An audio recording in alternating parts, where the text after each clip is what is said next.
Assalamualaikum warahmatullahi wabarakatuh. Perkenalkan, nama saya Dafrianur Rahmat. Di sini saya akan membahas mengenai digital transformation dengan judul Life After Pandemic. Sebelum kita melangkah lebih jauh, alangkah baiknya kita mengetahui dulu secara singkat dan jelas bahwasannya digital transformation itu apa sih?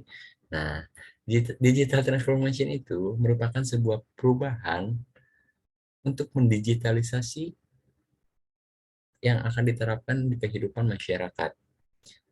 Nah, life after pandemic, yaitu kehidupan setelah pandemi, dikarenakan pandemi itu menjadikan perekonomian itu jadi rendah atau turun. Jadi muncullah inovasi-inovasi baru di dalam digitalisasi tersebut. Yang pertama, adanya e-commerce, yaitu segala aktivitas jual beli yang dilakukan melalui media elektronik. Meskipun sarananya meliputi televisi dan telepon, kini e-commerce lebih sering terjadi melalui internet. Nah, dari e-commerce ini mempermudahkan jual beli, apalagi UMKM untuk menstabilkan perekonomian yang dari kalangan bawah, menengah, hingga atas. Itu salah satu yang membantu yaitu platform Shopee. Nah, kenapa platform Shopee atau Lazada atau yang lain segala macam? Karena ini yaitu dari konsumen to konsumen. Jadi konsumen bisa menjual apapun produknya untuk dipasarkan dan kita sebagai konsumen juga bisa membelinya tanpa harus kita berangkat ke tokonya. Lalu yang kedua ada Traveloka. Traveloka itu bisnis to konsumen. Jadi istilahnya bisnis yang besar seperti hotel, terus maskapai penerbangan, dan lain-lain gitu. Bahwasannya kita bisa membeli, contoh kita di Bandung nih, kita mau beli tiket ke Bali, kita nggak harus datang dulu ke bandara beli tiket atau segala macam. Jadi kita bisa memesan tiket secara online. Jadi kita masih di rumah beli tiket online langsung mengirimkan buktinya nanti saat berada di bandara dan kita bisa take off gitu. Atau kita hotel, kita dari Bandung kita udah bisa memesan hotel dari rumah kita tanpa kita harus memesan hotel di Bali gitu. Lalu ada Gojek. Gojek itu online to offline. Jadi suatu platform yang menyediakan sebuah layanan jasa yang dimana kita itu tidak perlu memegat taksi atau memberhentikan taksi gitu. Jadi kita bisa memesan melalui platform ini. Lalu ada pajak. Kan pajak cukup istilahnya kita apalagi anak milenial bingung gitu kita harus bayar pajak kemana gitu dengan adanya e-commerce. Jadi bisa melalui website ataupun aplikasi untuk membayar pajak. Lalu ada BPJS, kita juga bisa melalui website atau aplikasi untuk membayar pajak atau BPJS. Nah, sebelumnya kan kita itu mengakses layanan e-commerce itu jual beli harus memiliki dulu yang namanya dompet digital. Nah, dompet digital itu merupakan dompet elektronik yang memungkinkan para pengguna untuk melakukan transaksi jual beli elektronik secara mudah, cepat, dan aman. Seperti contohnya ada Dana, OVO, dan mobile banking atau BCA. Nah, ini tuh yaitu merupakan sebuah dari perubahan atau exchange dari uang tunai biasa menjadi berbentuk digital untuk transaksi jual beli yang ada di e-commerce. Selanjutnya, selanjutnya ada mata uang digital. Mata uang digital tidak berwujud dan hanya bisa ditransaksikan menggunakan komputer atau smartphone yang terhubung dengan internet. Tanpa internet tidak bisa diakses mata uang digital ini. Layaknya uang konvensional atau uang biasa, uang digital dapat digunakan untuk beli barang serta layanan dan tagihan tertentu.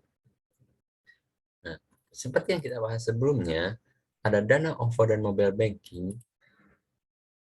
Itu merupakan sebuah alat tukar berbentuk dari tunai menjadi uang digital. Tetapi ada juga yang namanya aset kripto. Itu mata uang digital juga. Yang menjadikan sebuah alat tukar masa depan. Nah, seperti ini sudah di gambar ini sudah adanya pertukaran antara kripto, ada Bitcoin, Ethereum, Litecoin yang bisa menjadi barang gitu, alat tukar juga. Ini diterapkan di Amerika di suatu swalayan yang besar gitu ya. Di dalam kripto tersebut ada yang namanya suatu usaha untuk digital transformation atau mengubah jadi digitalisasi dalam kehidupan sehari-hari. Karena pandemi ini susah untuk menghasilkan uang, ada caranya yaitu trading. Trading itu seperti kita menjual atau memperjualbelikan aset kripto, yang dimana kripto itu sifatnya fluktuatif, naiknya cepat, turunnya cepat, itu high risk high return, tetapi itu lumayan profit yang kita dapatkan dari trading di kripto itu cukup lumayan besar, tetapi kerugian juga bisa cukup besar. Di dalam kripto atau di dalam mata uang digital ada yang namanya metaverse, yaitu internet yang diberikan dalam bentuk 3 dimensi.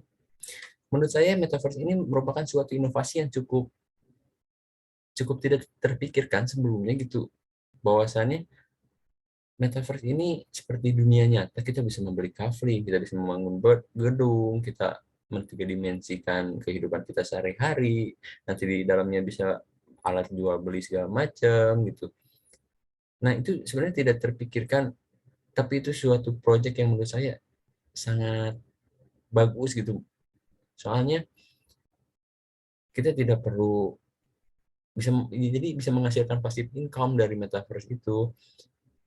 Terus yang bisa menghasilkan lagi saat pandemi itu seperti ya kan trading, terus ada nanti bisa metaverse, lalu ada NFT seperti yang kita tahu bahwasannya yang lagi viral itu yang namanya Gozali. Nah, itu bisa menghasilkan miliaran rupiah dari jual beli NFT gitu.